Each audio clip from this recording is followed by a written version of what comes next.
Salut, c'est Olivier de French is So Much, your fast lane to fluency. Je réponds aujourd'hui à la question de Borges, comment devenir un bon tuteur en français. C'est parti. C'est parti, je réponds donc à la question de Borges, comment enseigner le français efficacement. Bien évidemment, pour pouvoir répondre à une question, il faut bien la comprendre. La question de Borges était la suivante. Comment devenir un bon tuteur en français? Alors, on va bien sûr commencer par la définition du mot tuteur. Pourquoi? Parce que tuteur a deux définitions qui sont plus ou moins identiques.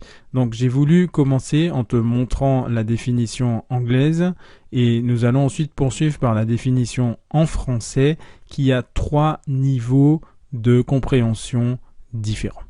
Allons-y pour la définition en anglais. D'abord, the tutor is a teacher who teaches a child outside of school, especially in order to give the child extra help with a subject he or she finds difficult. Ça, c'est la définition selon the Cambridge Dictionary. Donc, bon, voilà, la définition est claire, évidente. Le tuteur vient en support à un élève qui éprouve des difficultés. Ça sera le cas dans l'apprentissage du français où le tuteur viendra en support à l'élève pour lui permettre de mieux comprendre les subtilités du français. On va maintenant s'intéresser à la définition du mot tuteur selon le Robert. Il y a 3 définitions différentes. On a premièrement une définition que je qualifierais d'administrative. Donc le tuteur, c'est une personne chargée de veiller sur un mineur. Le mineur en France a moins de 18 ans ou un majeur incapable de gérer ses biens et de les représenter dans les actes juridiques. On va prendre un cas pour illustrer. Supposons qu'un enfant n'ait pas ses parents, on va lui assigner un tuteur qui veillera sur ses biens, tout simplement. Deuxièmement, ça c'est la définition qui est la plus proche de la version américaine. Le tuteur est un enseignant qui suit et conseille un élève. On est vraiment au cœur de la définition. Et enfin, on a un troisième aspect qui est une définition botanique. Le tuteur est la tige.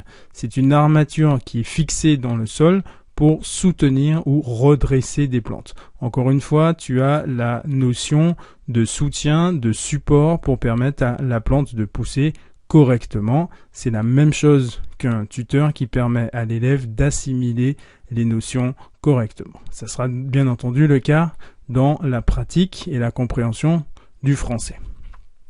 Alors, le tutorat, bien sûr, a pour base l'enseignement et j'ai trouvé une définition à la fois inspirante et précise dans une citation de Bruce Lee que je vais partager. C'est une citation en anglais et j'en ai fait, bien sûr, la traduction en français. Allons-y.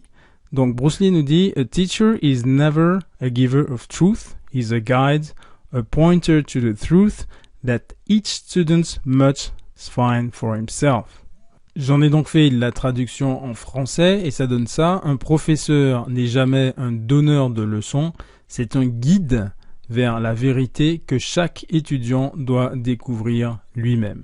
L'important ici, c'est la dualité entre le professeur et l'étudiant. Le professeur guide, donne les indications, mais c'est à l'étudiant de faire le cheminement lui-même. Tu vois, tu as toujours cette dualité professeur-élève.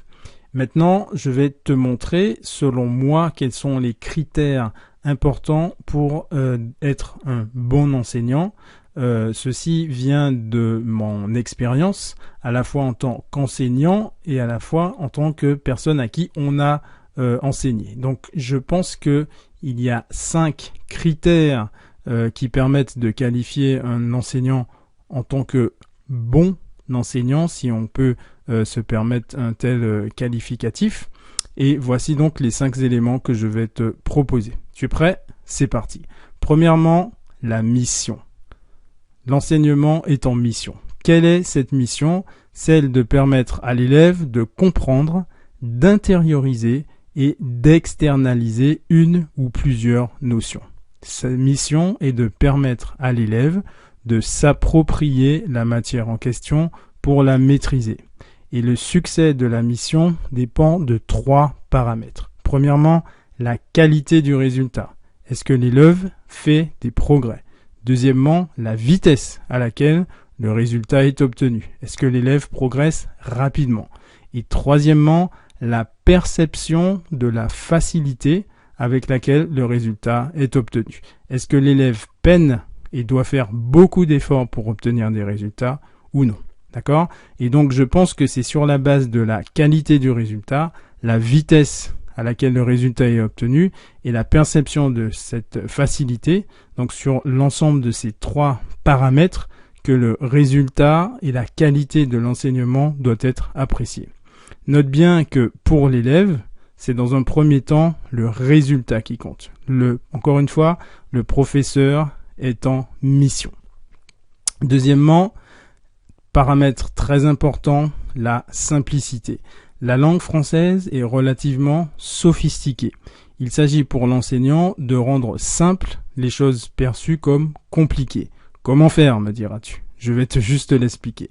La sophistication, c'est une superposition de couches élémentaires, exactement comme dans le mécanisme d'une montre par exemple. Tu vois, on a de petits engrenages qui sont connectés à de plus grands, avec au final un schéma complexe qui permet de mesurer précisément le temps. Eh bien, le professeur doit être à même de naviguer entre les différents engrenages et les décortiquer à volonté pour montrer la vérité. D'accord? Donc le professeur a en permanence la vision globale et la compréhension absolue des détails. Et c'est ce qui lui permet d'extérioriser et de montrer la simplicité de chaque élément, de les associer et de permettre à l'élève de s'élever vers une diction, une prononciation de plus en plus complexe, de plus en plus élaborée. Troisième point, c'est l'adaptabilité. Je ne crois pas nécessairement à des méthodes qui marchent pour tout le monde. Certains élèves raisonneront mieux avec certains professeurs. Je vais te donner un exemple. J'ai eu la chance d'intégrer très rapidement les philosophies, je dis bien les philosophies de mes premiers professeurs en anglais et en espagnol. Mais tous les élèves qui étaient avec moi n'ont pas nécessairement eu le même succès. Et vice-versa. J'ai passé des moments très difficiles, crois-moi, en école d'ingénieur, à travailler sur certains cours que je pensais comprendre, mais les résultats des examens étaient très très clairs, je n'avais pas compris grand-chose.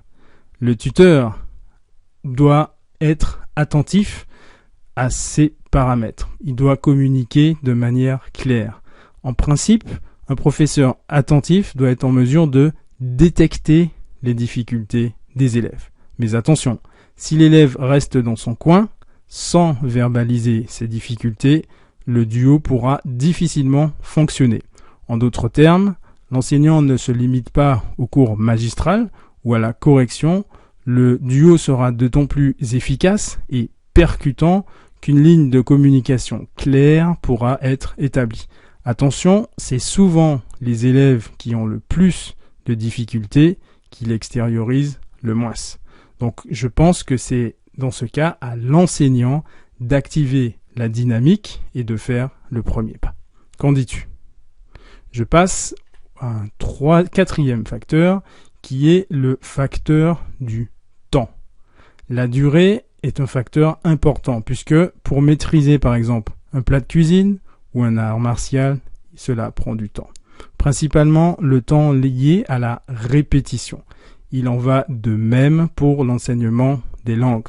Il n'existe pas encore de logiciel qu'on pourrait juste télécharger directement dans notre cerveau pour parler français ou une autre langue d'ailleurs. Donc, il faut être conscient du facteur temps. Mais, comme tu le sais, notre durée de passage sur cette terre est limitée. Donc, quelle est la solution? Je pense que la solution est simple. Il faut se mettre d'abord et d'accord sur une durée de collaboration, se fixer un objectif réaliste et ambitieux et y associer des étapes de vérification, ce qu'on appelle les milestones en management de projet, et c'est parti. Ensuite, on peut se rendre compte des écarts, les corriger et même, dans le pire cas, mettre fin à la collaboration si les résultats obtenus ne sont pas tangibles. Il n'y a aucun problème. Rappelle-toi, les professeurs ont la mission d'amener l'élève à un résultat. D'accord ? Si ça ne marche pas, il faut s'en rendre compte rapidement, échanger, pivoter. D'accord ? Ensuite, très important aussi, ça c'est un paramètre qui permet aux élèves d'identifier les professeurs avec lesquels ils ont le plus d'affinité, ce qu'on appelle en français les atomes crochus, c'est l'originalité. J'y viens tout de suite. Rappelle-toi du professeur qui t'a le plus marqué. En quoi était-il unique ? Comment a-t-il pu te passionner pour le sujet ? Quelle méthode particulière a-t-il utilisée ? Là, je vais prendre un exemple qui m'est propre. Pourquoi, par exemple, j'introduis systématiquement la chanson dans mes cours ? C'est tout simplement parce que c'est la méthode grâce à laquelle j'ai pu progresser très très rapidement en écoutant et en restituant. Ensuite, j'ai rajouté des niveaux de raffinement supplémentaires qui permettent aujourd'hui aux élèves de niveau intermédiaire d'effectuer la transition vers un français courant en 4 semaines seulement. Maintenant, c'est à toi, en tant qu'enseignant, en tant que tuteur, de te démarquer. Voici donc le récapitulatif des 5 points. Premièrement, la mission. Deuxièmement, la simplicité. Troisièmement, l'adaptabilité ou la communication, c'est-à-dire la propension qu'aura l'enseignant à identifier tôt les lacunes des élèves et à mettre en place une ligne de communication claire pour permettre de corriger les écarts. Le facteur temps, donc la durée de la relation. Et enfin, l'originalité. Pour moi, ce sont les critères et les aspects importants qu'un professeur ou qu'un tuteur, qu'un enseignant de manière générale doit prendre en compte, sachant que le critère numéro 1 à ne jamais perdre de vue, c'est l'existence même du professeur, sa mission. Voilà, c'est tout pour aujourd'hui. J'espère que cette vidéo va t'inspirer pour la suite. Tiens-moi au courant. On se retrouve très bientôt sur French You So Much, your fast lane to fluency. Si tu n'es pas abonné, c'est le moment. Et n'oublie pas la cloche de notification. À très bientôt. Bye bye.